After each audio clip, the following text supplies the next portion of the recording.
leaving church right now. I'm gonna go to the pharmacy, and my name is Danielle. This is W2 Topics and Tips. I'm thankful. I'm heading to the pharmacy. I have investment club today. This is January. We typically have someone come and talk about the latest tax updates. I was actually a bit relieved and glad when my job canceled this staff meeting that was going to happen today, because it conflicted with the investment club meeting. I set up my journal book for the week today. I did get a couple things that I really wanted to get done. One of them being to renew my annual Secretary of State situation related to my LLC. I was glad to mark that off. And the other thing was going over and having this pension award letter update mailed to the Social Security office by Federal Express. It's supposed to arrive tomorrow. I still have quite a few things that I need to work on, particularly with my CPR class scheduling for the LLC. Oh my goodness, I saw this video, but I saw this pharmacist completely crash out. And the person said stuff like, I can't do it anymore. I'm not going to be a punching bag anymore. In the middle of seeing the clients, they pulled down that thing and said, I'm going home. You can fire me if you want to. Some of the comments were very judgmental. I have so much respect for the pharmaceutical staff, whether it's the actual pharmacist, in addition to the pharmacy techs. The pharmacists knew that they could not work one more day, second, hour, minute, and pull that thing down, pull down the divider, whatever you want to call it, the security gate, whatever you want to call it. Because once the pharmacist pulls that down and says they're gone, they can't render services anymore. I haven't seen an update on the pharmacist. Sometimes it's time to go. Sometimes it's time to go. I think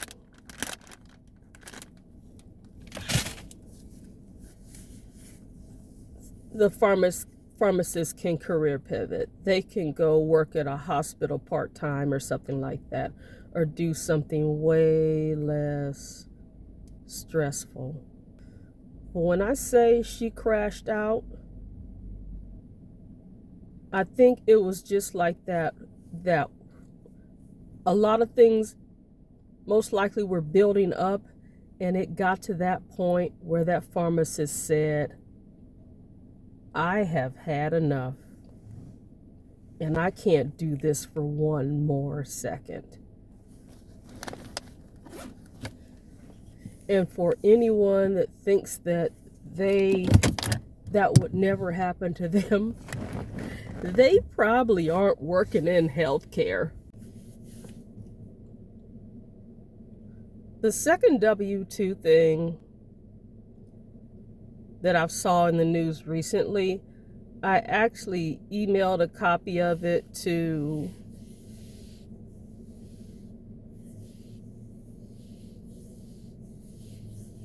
Leslie Ann. I've been on her YouTube channel to talk about my toxic work experience. I don't know if she would use it, but I'm going to talk about it a little bit. This nurse, this wasn't in Georgia. This nurse in another state was a trainee at a nursing home.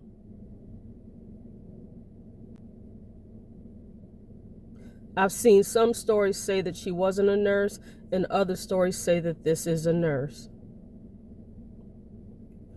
Regardless of whether it was a nurse,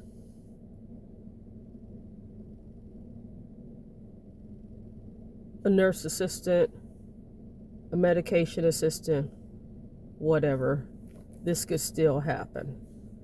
But I believe it's a nurse because of the consistency of some of the news stories I saw.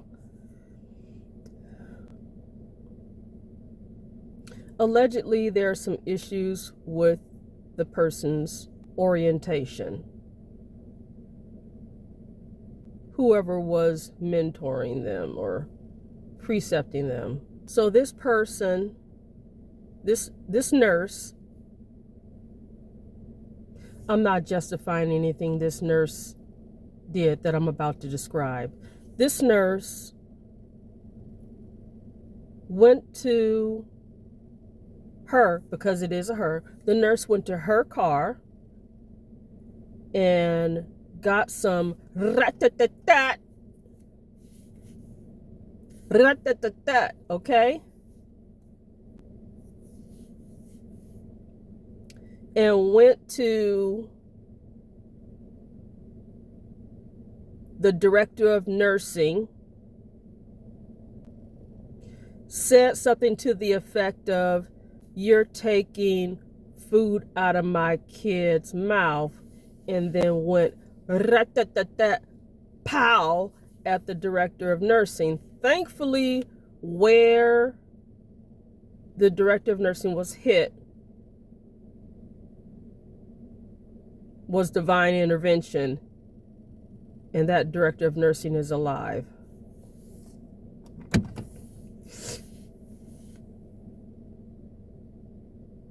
Needless to say that there are directors of nurses and nurses that are in upper management talking about being concerned about their safety in situations where the feedback was not good and the person was most likely not going to make it through probation. And again, I'm not justifying anything this nurse did, but I'm going to make some general statements. Some of it based on my experience. I used to work at a nursing home. I worked there briefly for less than a year. It was a county nursing home, and I took the job to strategically transfer into a public health nurse position. I was working at a hospital, a very good hospital. Now, that hospital had its own reputation before it merged with this other really reputable company, okay? I worked at this nursing home. And that nursing home, before I started working there, had a bad reputation. It had a bad reputation, okay? Right before I interviewed there, they had went through a whole county audit, everything. They had this patient, alleged, okay? It was in the newspaper. They had a patient that was in a bathtub and did not make it out of that bathtub alive, okay? So I applied to work there, and I had people saying, "Are you crazy?" And I said, "Look, I'm not planning on staying there long. And if you're gonna go start working somewhere, the best time is after the state and the county came in and cleaned house." Needless to say, being at a nursing home is not a joke.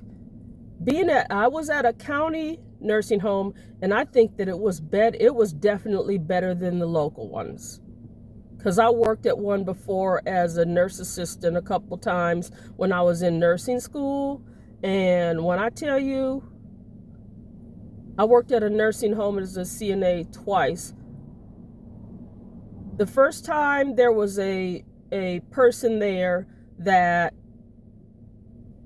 was a CNA and helped me. The second time I went there, the people that were working there were being mean to me and stuff. I would never, ever want to work in long-term care unless it was like very well staffed. So anywho, I worked at this nursing home as a charge nurse.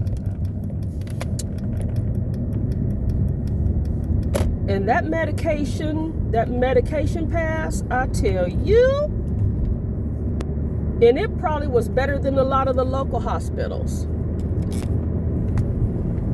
The CNAs there were wonderful. I was incredibly young, and those CNAs protected me. I didn't realize how much they protected me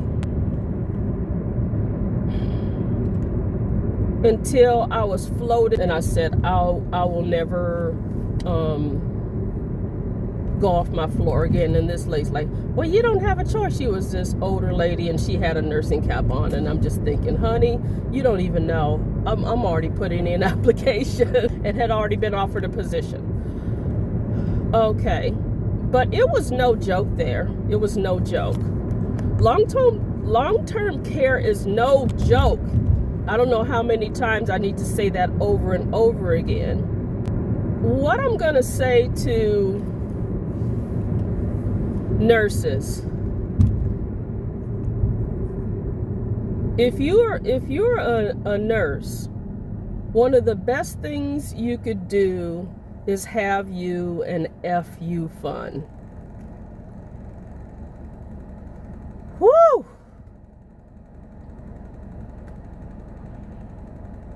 And sometimes, if you don't have an FU fund, the best, as soon as you start thinking that you might not make that probation, just go ahead and start looking for another job. That's just okay, okay? Just find another job. Find another job. You can do it. I don't know what happened with that nurse that did this. She must have had some other distractions and stresses. But as soon as you get to the point where you are about to, crash out, I mean, that nurse at that nursing home was past crashing out. She should have left a long time ago. Now, because of what she did, she got locked up, and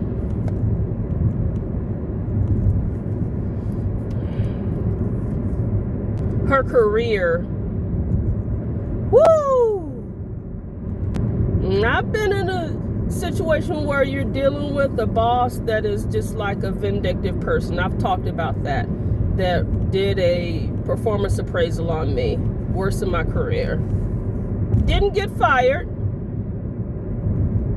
The person was doing things to make me not eligible to be a promotion. Alleged. Now that based on the behavior, that's what I believe.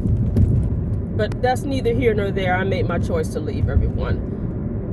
What I'm saying is, I have some empathy for people that are not in a good work situation. I really wish that that nurse would have quit and left. I wish she was. I don't know what's going to happen to her now, and what she did was wrong. You don't come in and try and resolve something that way. The other school system I worked at, it was this, I believe it was a teacher and a paraprofessional, and it was the end of the school year. So you can imagine that everybody's already they're tired. One of the kids recorded it. They got into a squabble, a fight. They both ended up getting hauled off. How it started was, it looks like one of them, I don't know if it was a paraprofessional or the teacher, pushed the table towards this. I feel like it was a paraprofessional towards the teacher. So then they were squabbling, fighting. The kids saw all this stuff, and allegedly it was over a man. So it was two female teachers. And you know, the kids the kids know stuff, the students, and they said, we heard that it was over a man. Okay,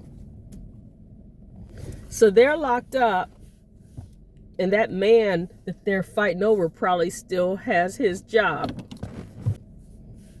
So in conclusion, oh, my daughter-in-law's here. Sometimes it's best to walk away. And I understand that people need to pay their bills. That's why I ended up staying so long on that job I had. I know people have bills. Trust me.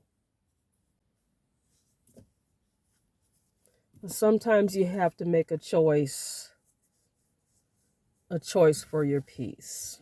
And someone might say, oh, well, if I don't have a paycheck, I won't have peace. Well, if you don't have your freedom and you're locked up, that wouldn't be very peaceful. I think that nurse was at a point where maybe she didn't think she had anything to lose. Do whatever you can. This is a call to action. Do whatever you can to start to plan that exit. It may not be easy. It will pay off eventually.